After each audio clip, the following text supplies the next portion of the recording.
देखिए, सवर्ण समाज को संतुष्ट करने के लिए तो ईडब्ल्यूएस आया। जी। ईडब्ल्यूएस जो आरक्षण के दायरे में आया 10% जो दिया गया, जी। वो बिल्कुल असंवैधानिक था। जी।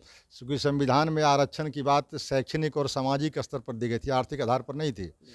दूसरी बात कि केंद्र सरकार यूजीसी बिल लेकर आई और सुप्रीम कोर्ट ने उस पर रोक लगा दिया। स्वर्ण समाज नाराज है यूजीसी बिल को लेकर। हमारे साथ प्रोफेसर पूर्व एमएलसी रामबली चंद्रवंशी जी हैं, जन सुराज के नेता भी हैं और बिहार में छात्रों में बड़े लोकप्रिय हैं। देश और विदेश में भी इनके छात्र पढ़ाई कर रहे हैं, नौकरी कर रहे हैं इनके पढ़ाए छात्र। हम समझने का प्रयास करेंगे कि स्वर्ण समाज की जो नाराजगी है यूजीसी बिल को लेकर। सर पटना यूनिवर्सिटी में प्रोफेसर हैं, क्या लगता है सर कि ऐसा स्वर्ण समाज क्यों नाराज हो गया यूजीसी बिल को लेकर? देखिए, ये जो यूजीसी का जो कड़े कानून आए हैं, वो अत्याचार के विरुद्ध, जी। खास करके उच्च शिक्षण संस्थानों में ये देखा गया है कि आज भी समता और समानता की बात नहीं हो रही है। कहीं न कहीं दलित के साथ, पिछड़ों के साथ, महिलाओं के साथ, विकलांगों के साथ यह डिस्क्रिमिनेशन हो रहा है और उसी का परिणाम है कि आए दिन कई लोगों की आत्महत्या करनी पड़ी है। कई लोग स्कूल और कॉलेज छोड़ दिए हैं, कई लोग नौकरी से वंचित हो गए हैं।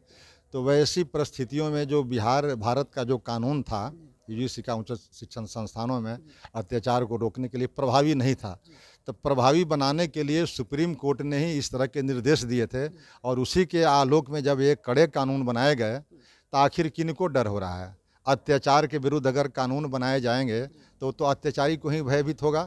तो अत्याचारी आज कौन है?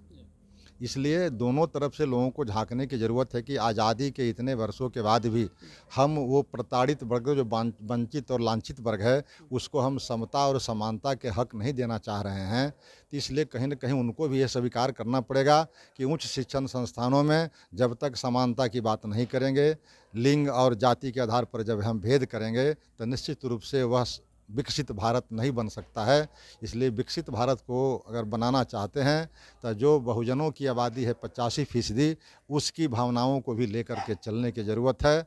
और इस जो बने कानून हैं, ये सुप्रीम कोर्ट में मामला अभी ये लंबित है। इस पर हम लोग अभी बहुत नहीं कह सकते हैं। सुप्रीम कोर्ट का जब फलाफल आ जाएगा तब इस पर वंचित समाज के लोगों को अपना कुछ न कुछ कदम उठाना चाहिए। क्या ओबीसी समाज का नेतृत्व करते हैं आप? ओबीसी समाज के लिए आपने अपने पद कद का भी बलिदान कर दिया, आप एमएलसी रहे। क्या लगता है कि ओबीसी समाज को सुरक्षा मिलेगी इस बिल से? देखिए, ओबीसी हो, विकलांग हो, शेड्यूल कास्ट हो, शेड्यूल ट्राइब हो, महिलाएं हो, सबको कहीं न कहीं इसका जो मैंने देखा, जो विनिमय पास हुआ इक्वलिटी का, वह इक्विटी कमेटी बनाने की बात हुई है हर विश्वविद्यालयों में। और जो सवर्ण लोग भयभीत थे, आज देखेंगे सेंट्रल यूनिवर्सिटीज़ में तो 95% लोग अपर कास्ट के ही वाइस चांसलर हैं। तो 80 से 90 से लेकर के 95% तक लोग वही हैं, वही उसके अध्यक्ष होंगे उस कमेटी के, इक्विटी कमेटी के। तब फिर उनको डर क्यों है, उनको भयभीत क्यों है? इसलिए कहीं न कहीं इस बिल के बारे में दुष्प्रचार किया गया और जो लोग नहीं समझते थे वो लोग भी इसको जाति के आधार पर हुआ बनाए। हम लोग को यह जाति के आधार पर, लिंग के आधार पर, वर्ग के आधार पर इसको नहीं देखना चाहिए। देखना चाहिए कि किसी व्यक्ति में भी मेरिट हो सकता है। जीता जागता उदाहरण अम्बेडकर हैं। जी। अम्बेडकर को भारत के लोगों ने रिकॉग्नाइज नहीं किया, लेकिन जब कोलंबिया यूनिवर्सिटी में पढ़ने गए तो वह अमेरिका और इंग्लैंड के लोगों ने उनको स्वीकार किया कि नहीं, वो अम्बेडकर बहुत प्रतिभावान व्यक्ति हैं। और कोलंबिया यूनिवर्सिटी ने अपने हिस्ट्री में उनका तस्वीर लगाया और कहा कि 300 वर्षों में ऐसा इंजीनियस व्यक्ति नहीं आया था। तो जो व्यक्ति यहाँ मोहताज था पानी पीने के लिए, साथ पढ़ाई नहीं हो कर पा रहा था, उस व्यक्ति को लोग रिकॉग्नाइज किया। तो मेरिट कहीं भी होती है, प्रतिभा कहीं भी होती है, किसी भी जाति में होती है। तो जाति के आधार पर प्रतिभा को कभी भी कुंठित नहीं करनी चाहिए। अच्छा, स्वर्ण समाज की जो नाराजगी है, आप प्रोफेसर हैं, मैं इसलिए इस सवाल को आपके समक्ष रख रहा हूँ। स्वर्ण समाज को संतुष्ट करने का प्रयास मोदी सरकार ने क्यों नहीं किया? अब आप ईडब्ल्यूएस नहीं देना चाहिए था मोदी को? नहीं, ईडब्ल्यूएस में उसके अगर ईडब्ल्यूएस पर आरक्षण आपने दिया तो उसमें सिर्फ सवर्णों को नहीं बल्कि जो भी गरीब लोग आते सबको उसमें समाहित करने की ज़रूरत थी। वो चाहे शेड्यूल कास्ट के गरीब हों, चाहे ओबीसी के गरीब हों, चाहे किसी अन्य वर्ग के गरीब हों। गरीबी के आधार पर जब आरक्षण आप दे रहे हैं तो गरीब चाहे जिन वर्गों में हैं उनको उसमें समाहित करने की ज़रूरत थी।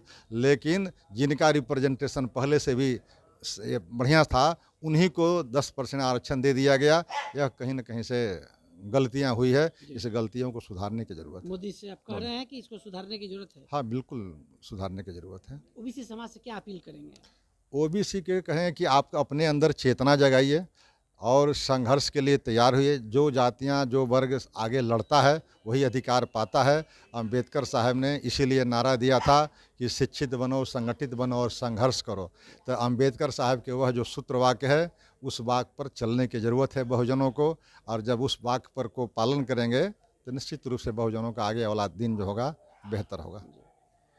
तो अंबेडकर के नारे के साथ प्रोफेसर रामबली चंद्रवंशी का मैं इंटरव्यू समाप्त करता हूँ। सर ने अंबेडकर जी ने जो नारा दिया था उसी के साथ बहुजनों को आगे बढ़ने के लिए प्रेरित किया। कहा है अपने संबोधन में रामबली चंद्रवंशी जी ने कि निश्चित रूप से बहुजनों को संघर्ष करना होगा, तभी उनके अधिकार की रक्षा होगी, उनको अधिकार मिलेगा। हमारे सहयोगी शन्नी के साथ कौशलेंद्र, पटना से।